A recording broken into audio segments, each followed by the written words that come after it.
Hello. हाँ, कौन? जी मैं चिराग बोल रहा हूँ। हाँ, कहिए। जी गुरुदेव से कहिएगा कि स्टोरी कंप्लीट हो गई है और हम दोनों कल की ट्रेन से बलसाना आ रहे हैं। ठीक है जी, मैं बता दूंगा। जी शुक्रिया।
ये बात है एक जैन सोसाइटी की, जिसमें एक सेठ परिवार रहता था।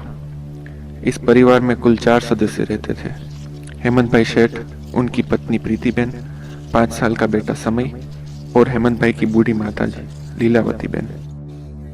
इस घर में एक सदस्य और भी थी, कमला, उनकी कामवाली, जिसको सिर्फ माँ जी की देखभाल के लिए बस कुछ ही दिनों पहले रखा गया था। माँ जी, दवाई। हाँ बेटा, पिला दे। क्या सच में आप चाहती है कि हम जाएं? मुझे नहीं लगता हमें जाना चाहिए। हाँ माँ जी, आपको ऐसे अकेले छोड़ के जाना ठीक नहीं है। अरे मैं अकेली कहाँ हूँ, कमला है ना मेरे साथ। और वैसे भी धार्मिक काम के लिए कभी पीछे नहीं हटना चाहिए। और हमने तो 1 महीना पहले से ही ये फैसला कर लिया था कि इस चातुर्मास को हम बलसाना जरूर जाएंगे। मुझे अफसोस है कि मैं अपनी बीमारी की वजह से नहीं आ पा रही हूँ, लेकिन आप लोगों को तो जरूर जाना चाहिए। ठीक है माँ जी, जैसा आप ठीक समझे। हमें आशीर्वाद दीजिए। खुश रहो बेटा।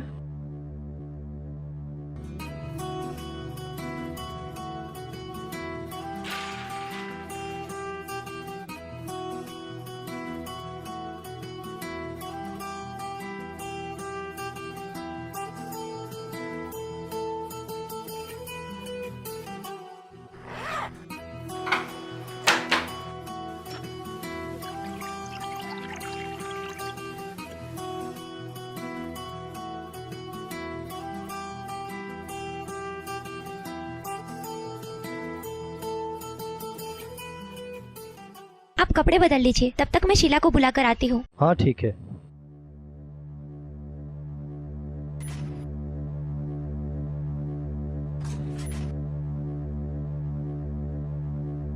कमला, हम लोग जा रहे हैं, लेकिन तुम माँ का ठीक से ख्याल रखना। उन्हें किसी भी चीज की जरूरत पड़े तो दे देना, ठीक है? ठीक है। और सुनो, डॉक्टर दिनेश का नंबर वही टेबल पर पड़ा है। अगर माँ को कोई तकलीफ हो तो तुरंत फोन करके बुला लेना, ठीक है? ठीक है साहब जी।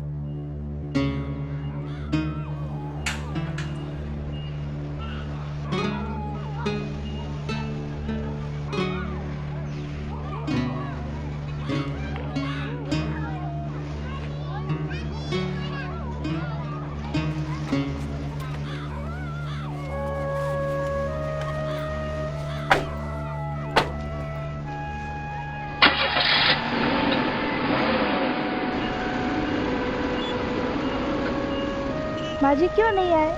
उनकी हालत अभी भी बहुत खराब थी, उन्हें घर पे ही रहना पड़ा। ऐसी हालत में अकेले? नहीं, कमला को भी साथ में रहने को कहा है। लेकिन उससे आए तो 7 ही दिन हुए हैं। क्या वो ठीक से ख्याल रख पाएगी? चिंता तो मुझे भी यही हो रही है, लेकिन माँ जी ने कहा कि धार्मिक काम के लिए कभी पीछे नहीं हटना चाहिए, इसीलिए हम उनका कहना टाल नहीं पाए। अब जो भी होगा, विमलनाथ दादा और गुरुजी की कृपा से सब कुछ ठीक ही होगा। हाँ ठीक कहा आपने। दूसरी तरफ 2 दोस्त जंगल के रास्ते से बलसाना की ओर आगे बढ़ रहे थे।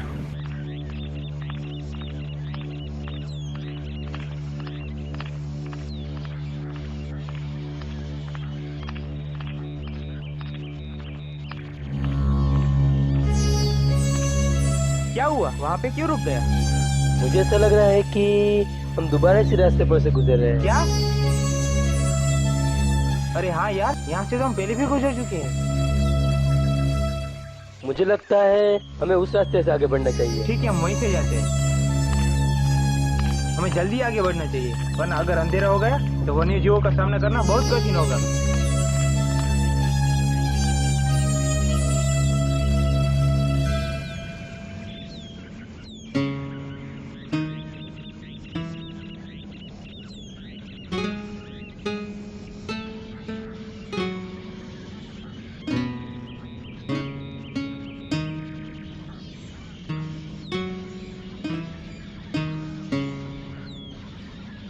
पापा, हम हर बार इस देरासर में क्यों आते हैं?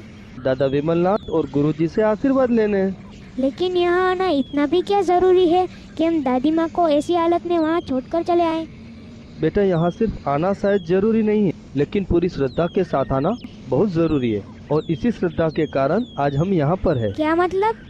दादी माँ को शायद लगा होगा कि भगवान हमारी परीक्षा ले रहे हैं। शायद वो देखना चाहते थे कि हमें उन पर कितनी श्रद्धा है, कितना विश्वास है उन पर, और इसीलिए दादी माँ ने हमें यहाँ आने के लिए इतना आग्रह किया और हम पूरी श्रद्धा के साथ यहाँ पहुँच पाए। लेकिन दादा विमलनाथ जी का देरासर तो हमारे घर के पास भी है, तो फिर हम यहाँ इतनी दूर क्यों आते हैं? ये कैसी श्रद्धा है? ये कोई आम जगह नहीं है बेटा, ये वो जगह है जहाँ विमलनाथ जी प्रकट हुए थे। क्या सच में? हाँ, कुछ 35 साल पहले की ये बात है। एक किसान अपने घर से निकलकर रोज की तरह अपने खेत की ओर जा रहा था।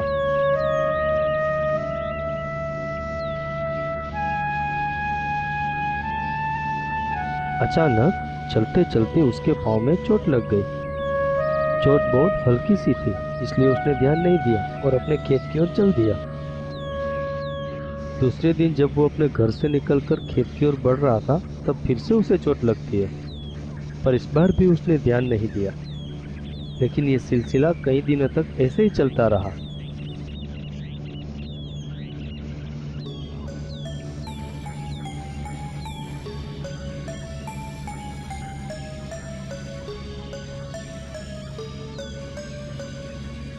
अब उसे लगने लगा कि उसे हर रोज एक ही जगह पहुंचकर चोट लगती है, और उसे महसूस हुआ कि उस जगह में जरूर कुछ है।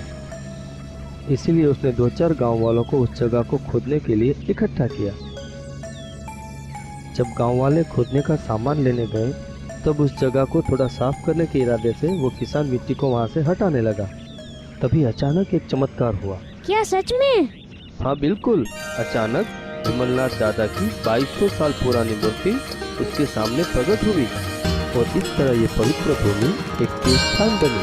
वाह पापा, इसका मतलब ये तो बड़ी पावन जगह है। सिर्फ इतना ही नहीं, विमलनाथ दादा के प्रकट होने के बाद पूरी दुनिया में कई तरह के चमत्कार होने लगे। यानी विमलनाथ दादा ने इस धरती पर आकर पूरी दुनिया को पावन कर दिया। क्या कभी आपके साथ भी ऐसा कोई चमत्कार हुआ है? सिर्फ एक बार नहीं, कई बार ऐसा हुआ है कि दादा ने अपने चमत्कारों से हमें उनके होने का एहसास दिलाया है। सच्ची? हाँ, बस कुछ साल पहले की ही बात है। हम काम के सिलसिले में डोंडेचा जा रहे थे। हमने सोचा था कि काम खत्म होते ही हम बलसाना जाकर विमलनाथ जी की पूजा करके उनका आशीर्वाद प्राप्त करेंगे।